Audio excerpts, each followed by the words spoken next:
Hello guys, welcome back sa aking channel. So ngayon naman guys, ang i-share naman natin ngayon is itong kadlasang dahilan ng engine low power ng mga Toyota Vios. So kagaya ng trabaho natin ngayon guys, yan. Toyota Vios to, ang concern ito ni customer is low power siya. So napapansin natin at ang sabi din ng customer na kapag umandar ang sasakyan, wala siyang unusual. So okay lahat, walang check engine. Ang RPM tuwing idling, okay naman. So ang problema lang ng customer nito guys is pag tumatakbo siya, parang gumagano ang sakyan. Yan. Parang low power siya at saka hirap siya minsan na umakyat or yung pag na daan. So ito yung kadalasan natin na experience ng mga Toyota Vios ngayon. Mapa-automatic man or manual. Yan guys. So paano natin na-diagnose? Let's go. Ngayon, routes muna natin. So okay pa yung RPM niya, okay pa lahat. Yan. So dito guys, ginamitan natin ng live stream para makita natin yung cylinder misfire. Yan. So 00 pa yung reading. So okay pa. Hindi pa lumabas yung problema. Tingnan natin mamaya. Yan, after 5 minutes na road test natin, lumabas yung problema. Yan. Kung pansin nyo, maalog yung laptop ko guys. Yan. No?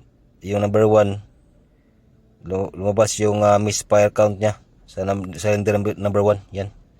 So hindi ko maayos na mabidyohan kasi nag-jerking yung sasakyan at saka low power.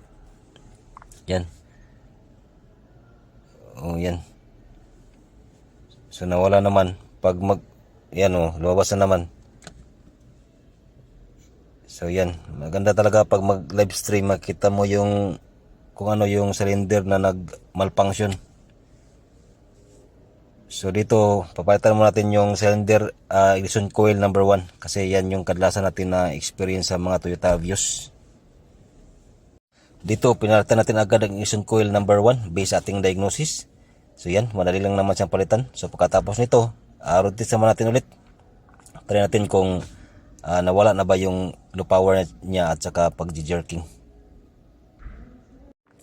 Dito guys, pagkatapos natin palitan yung ignition coil number 1, so clear na, wala nang misfire at saka medyo malalayo na rin yung narotis natin.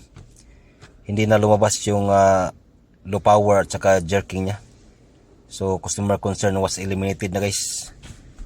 So goods na.